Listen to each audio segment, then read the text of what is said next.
الحمد لله رب العالمين والصلاة والسلام على سيد الأنبياء والمرسلين وعلى آله وأصحابه أجمعين أما بعد قال الله تبارك وتعالى أعوذ بالله من الشيطان الرجيم بسم الله الرحمن الرحيم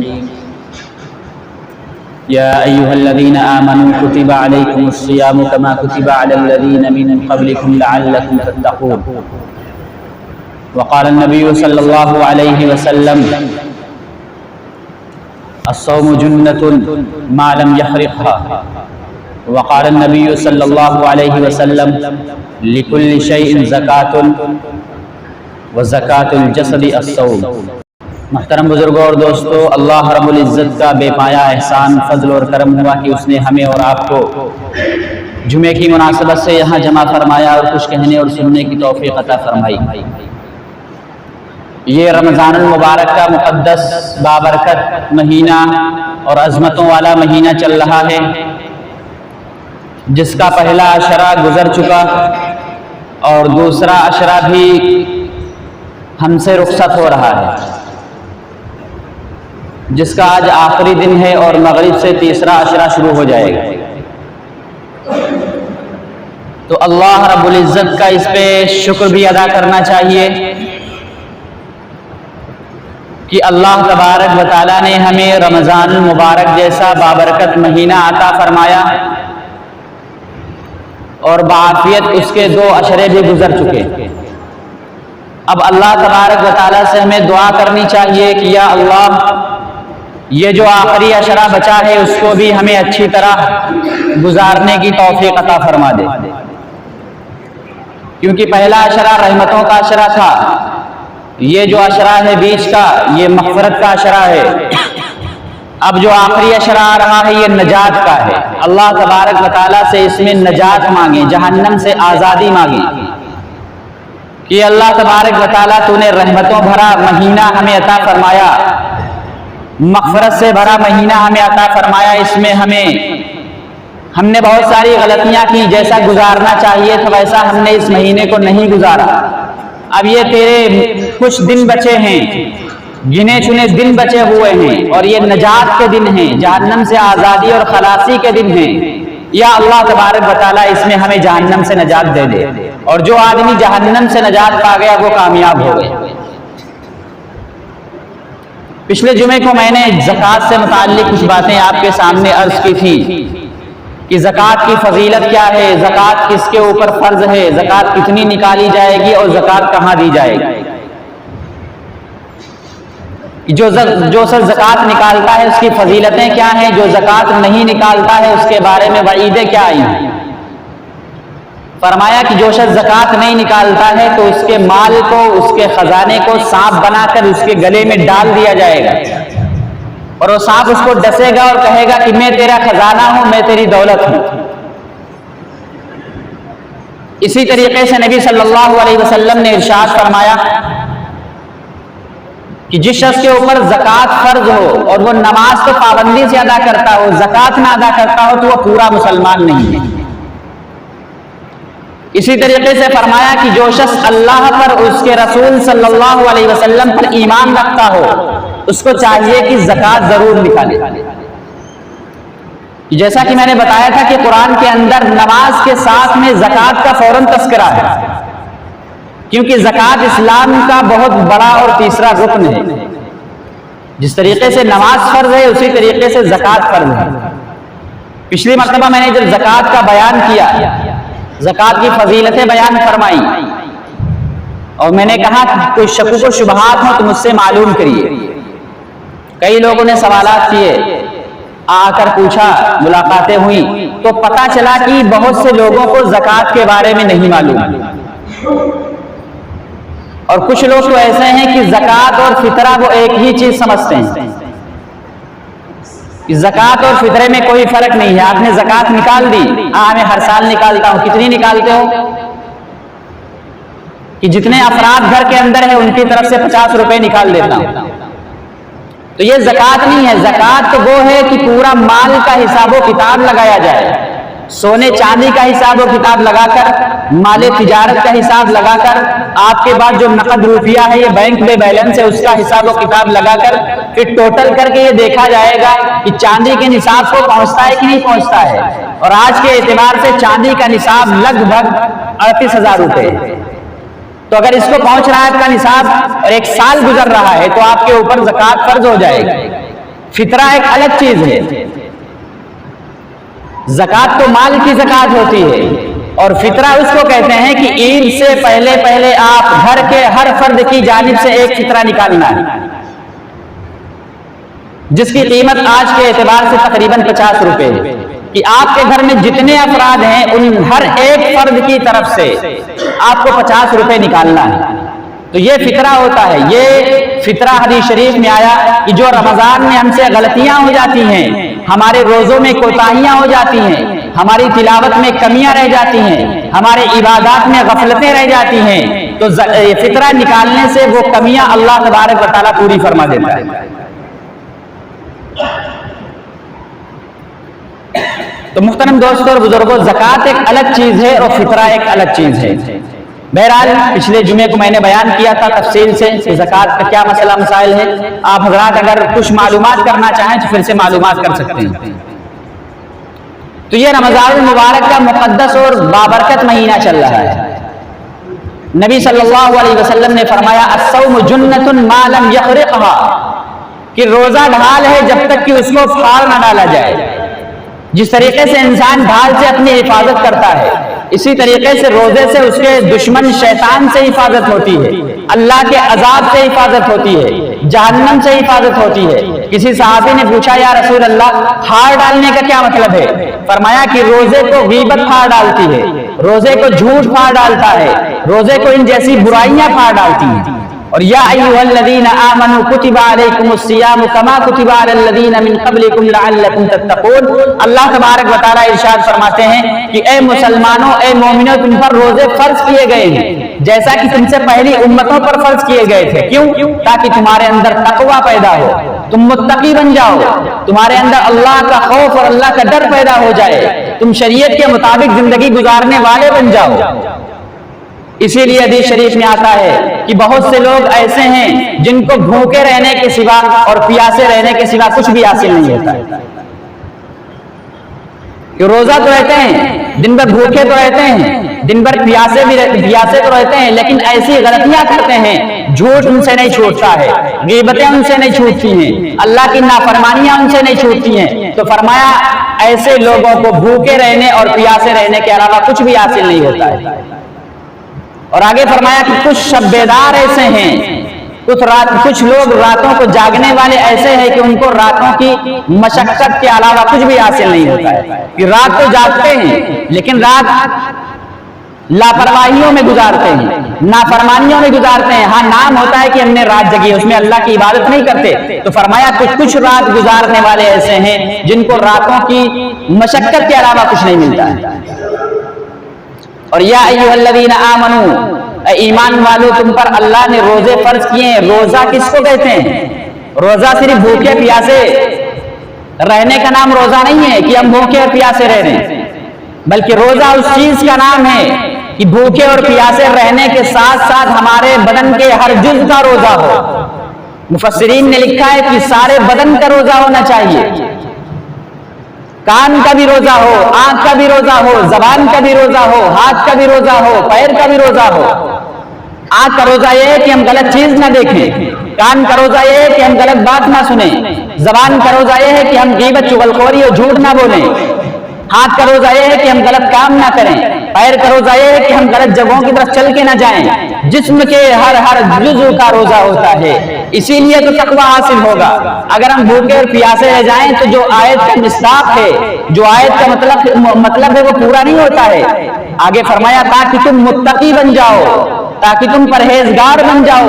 और आदमी मुत्तकी तभी बनता है, परहेजगार तभी बनता है, अल्लाह का डर और अल्लाह का खौफ तभी पूरा होता है जब आदमी हर जुज़ को मुकम्मल तरीके से रोजा रखता है। ये आंखों को भी गुनाहों से बचाता है, पैरों को भी गुनाहों से बचाता है, आंखों को और कानों को भी गुनाहों से बचाता है, ताकि तुम मुत्तकी बन जाओ, तुम्हारे अंदर तकवे की सिफत आ जाए, तुम्हारे अंदर अल्लाह का डर और अल्लाह का खौफ पैदा हो जाए। तो इस माह मुबारक के अंदर हम जहां सारी इबादतें करते हैं वहां ज़कात भी, ज़कात का मसला रमजान में इसलिए बताया गया क्योंकि आमतौर पर लोग ज़कात रमजान में इसलिए निकालते हैं ताकि सवाब ज्यादा मिले और हिसाब किताब में आसानी हो, वरना ज़कात तो जब साल पूरा होगा ज़कात आपके ऊपर फर्ज हो जाएगी। लेकिन आसानी के लिए कि हमारा साल कब पूरा हो रहा है, ये याद रहेगा कि हमारा साल रमजान में पूरा हो रहा है, और इसमें अल्लाह तबारक व तआला एक नफिल का सवाब फर्ज के बराबर और एक फर्ज का सवाब 70 फर्जों के बराबर अता फरमाते हैं। इसलिए लोग आसानी के लिए और सवाब हासिल करने के लिए रमजान को मुतय्यन करते हैं। और सदक़े फित्र भी आप अदा करें। रमजान ईद की नमाज से पहले पहले सदक़े फित्र अदा करना वाजिब है। ईद की नमाज से पहले पहले बहुत सारे हजरात वो होंगे जो ज़कात नहीं निकालते होंगे, या वो होंगे जो ज़कात को हिसाब और किताब से नहीं निकालते होंगे। बाद रात वो होंगे जो सदक़े फित्र हो सकता है ना निकालते हों। सदक़े फित्र कितना है? तो 1.25 किलो गेहूं की कीमत है, आज के एतबार से तकरीबन 50 रुपए बनते हैं। 1.25 किलो गेहूं की कीमत अल्लाह तबारक व तआला ने सबको तौफीक दी है।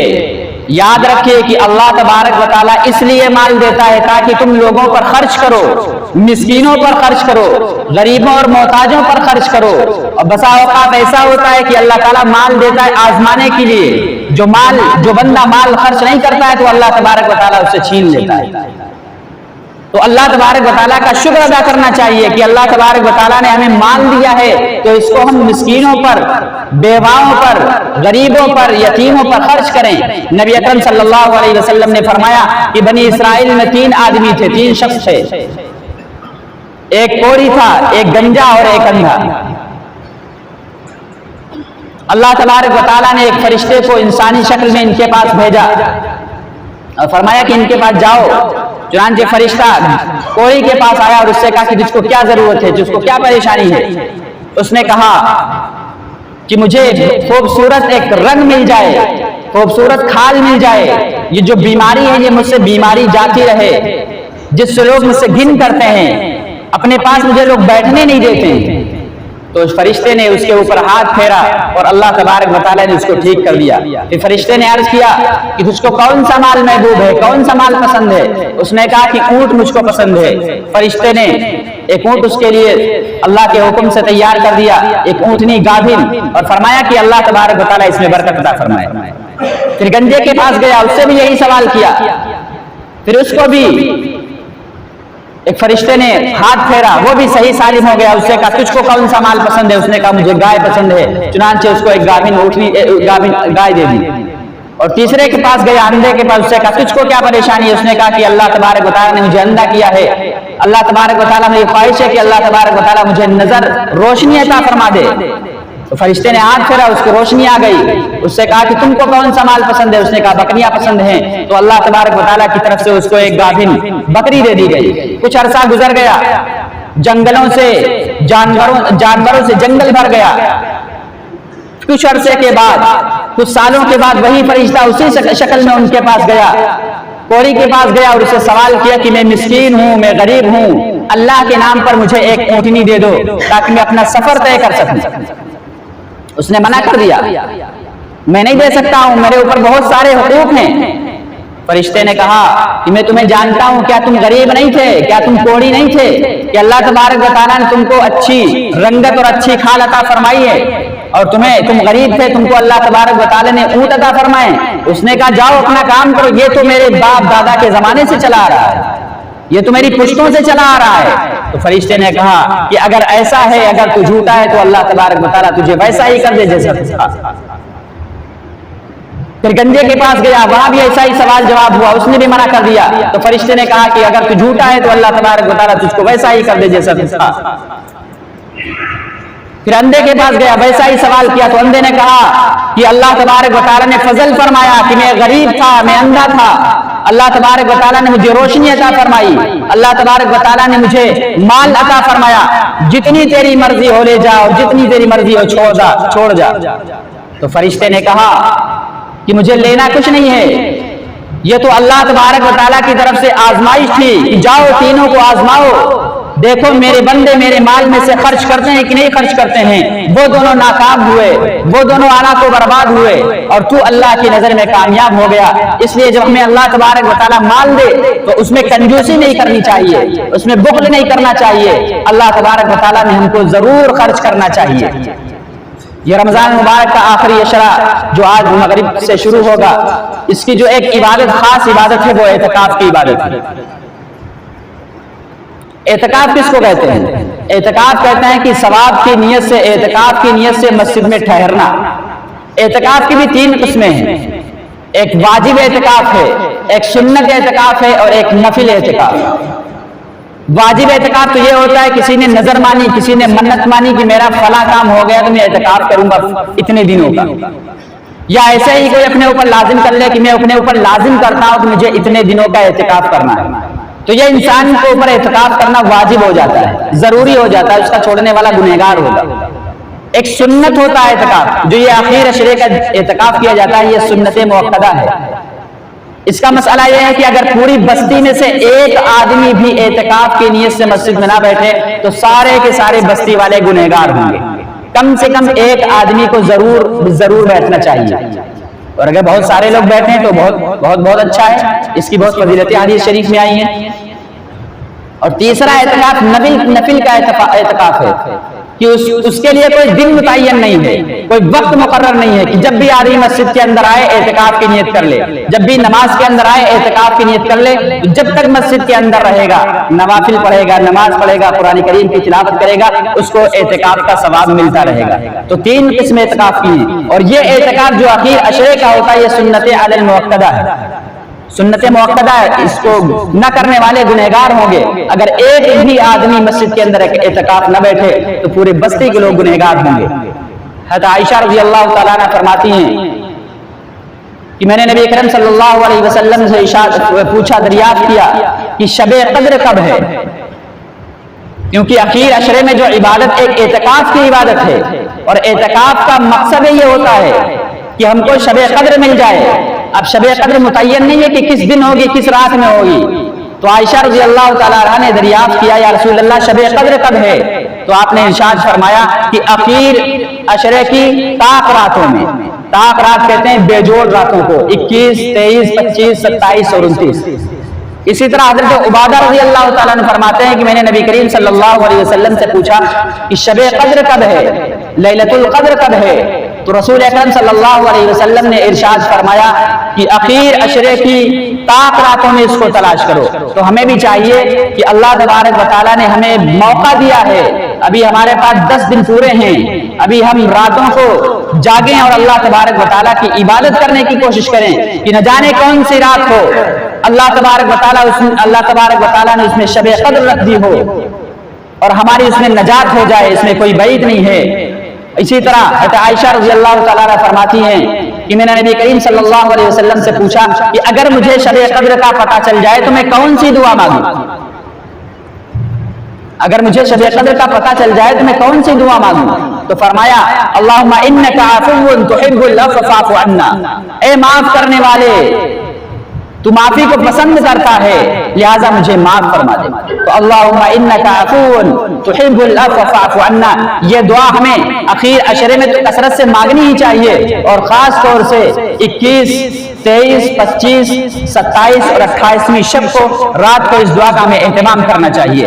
اللہ تبارک و تعالیٰ سے دعا ہے کہ اللہ تبارک و تعالیٰ ہمیں ان اوقات کو اچھی طریقے سے گزارنے کی توفیق عطا فرمائے۔ وآخر دعوانا الحمدللہ رب العالمین۔ جن لوگوں نے سنتیں ادا کی وہ سنتیں ادا کریں۔